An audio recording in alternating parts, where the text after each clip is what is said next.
A Netflix documentary, Is the Crypto King Dead or Is He Staying? We have prepared a summary of his documentary. Enjoy the show. Our story begins in December 2018 with Gerald Cotten, the founder of QuadrigaCX, Canada's largest crypto exchange. He and his new bride Jennifer Robertson go on a trip in India, where Cotten, who suffers from Crohn's disease, falls ill. Unfortunately, his health is getting worse and he passes away shortly after being hospitalized. A month later, QuadrigaCX announced his passing, a statement attributed to Robertson. This is where the story got weird. In the months leading up to Cotton's death, customers were complaining that they couldn't get their money off their stock market and were waiting weeks, if not months, to get paid.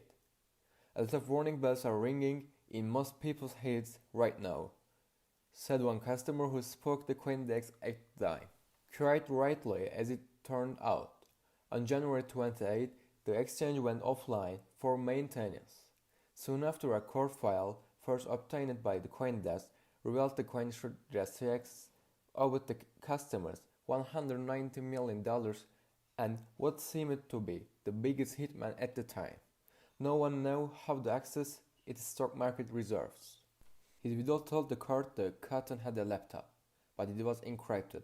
The password or recovery key was not given to him, and Cotton was the only one who controlled the QuadrigaCX cold storage system.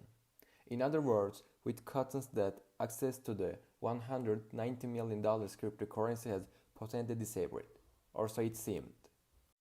The story of QuadrigaCX.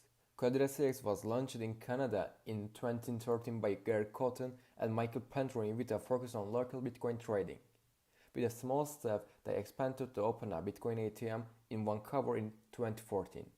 But after a successful attempt to go to public and be listed on Canadian Stock Exchange, they had problems raising funds and ran out of money in 2015.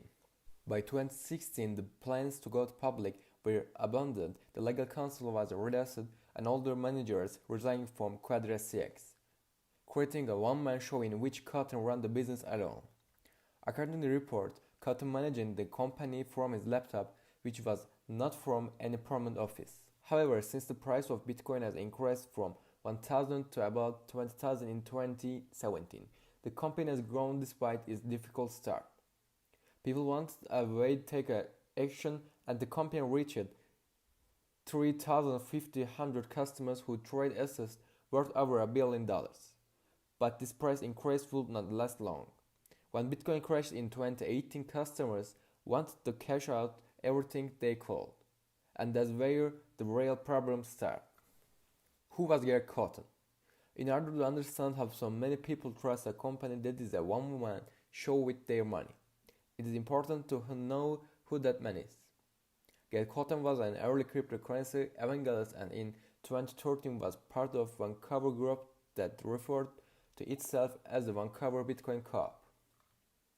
On the surface, he seemed like a good Canadian guy who was an expert cryptocurrency and believed in the power of Bitcoin and in the fact that cryptocurrency in general is a transformation technology for finance. According to Lenky, we need to find praise. Cotten always seemed to be smiling. It was a light and warm smile. It comforted strange. It made him seem light-hearted. Unlike other CEOs, such as John Banks of Binance, Cotten did not attract attention and was not known as a public figure. However, QuadrigaCX was a sponsor of local crypto educational events to charities such as the Indian Orphanage, which is said was the reason for December 2018 visit. When QuadrigaCX business skyrocketed, it was still difficult for most people to invest in cryptocurrency, and the company had the advantage of being one of the first to enter the Sunday. Cotten's evangelization and knowledge of Bitcoin has been clear, and part of the company's success can be attributed to its early efforts to put more emphasis on helping people understand and see the potential of Bitcoin than on making a profit. But as these stories progressed, things were not as simple as they seemed. Cotten's death brought everything to the surface. Unlocking missing funds. According to the excellent podcast series on the story, exit scam. Many people, including his widow, were waiting for the arrival of a dead man's switch after Cotton's death.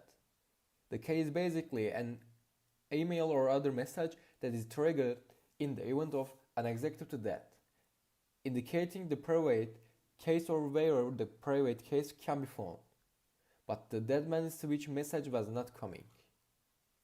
It seemed especially strange that QuadrigaCX had no plans to access cold storage wallets, because it turned out the Cotton had changed his will a month before he left for India. Customers waiting for funds locked in their QuadrigaCX account immediately began to cry foul, questioning on Reddit or other forums whether Cotton was really dead. But here's the thing about cryptocurrency: while many people think that Bitcoin is anonymous, it's not in a very important ways. Blockchain technology is based on the availability of a public ledger of all transactions that can be verified and viewed by anyone, anywhere. Simply put, you can't necessarily that from the ledger that a certain person transferred Bitcoin to another person. However, you can see that at a certain time and the date this particular wallet address transfers this amount of Bitcoins to this other wallet. So even if no one could access the cryptocurrency in QuadrigaCX's wallets to return the money to customers, the crypto will still be there. In the coming months, 6 Bitcoin wallets linked to QuadrigaCX were identified. Surprisingly, they were almost empty. Scams and shames are coming to light after it became clear that the cold storage wallets, which were supposed to contain QuadrigaCX reserves, contained a small part of the lost $119 million to accounting firm Ernst & Young published another bombshell report in June 2019.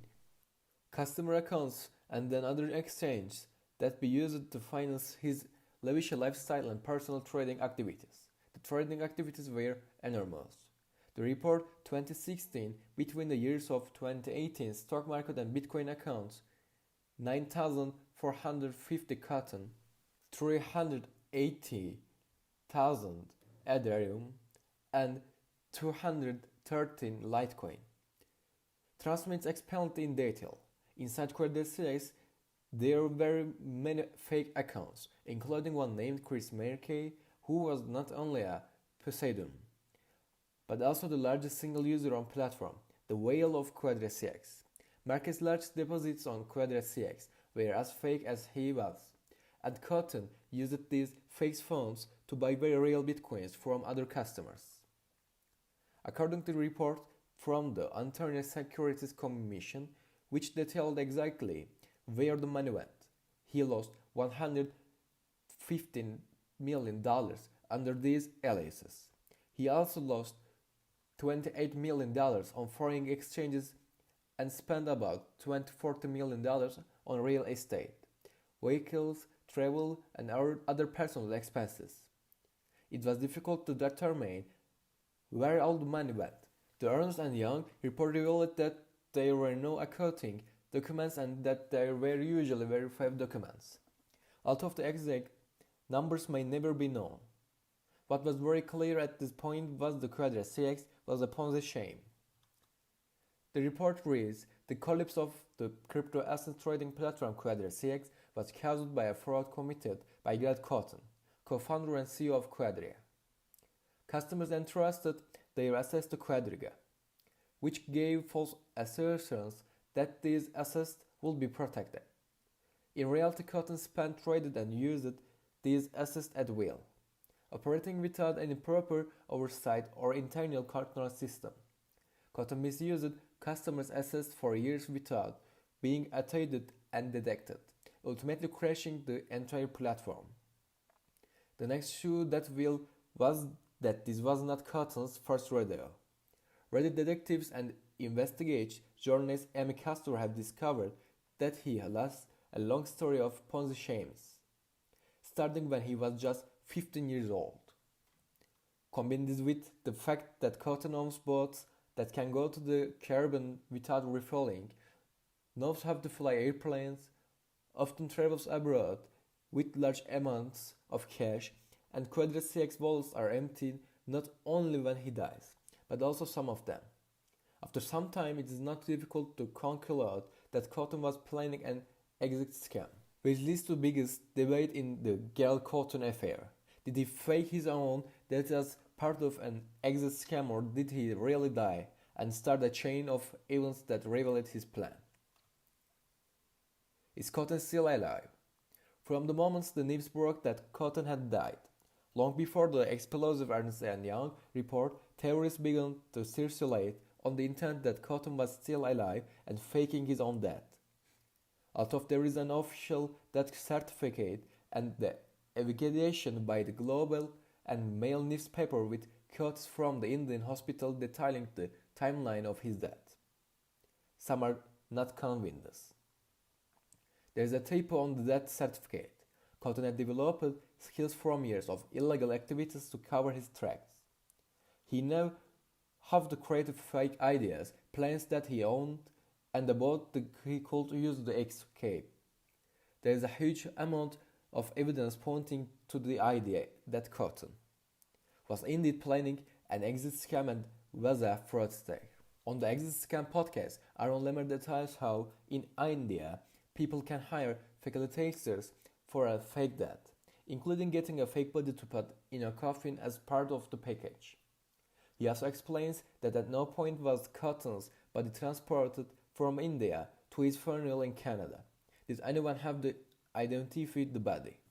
The former QuadrigaCX investors called on the authorities to exhume Cotten's body and conduct an autopsy to solve the question in the most final way possible.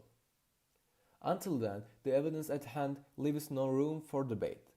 If we put everything we know together, it seems that Cotten died and ultimately dead in India in 2018.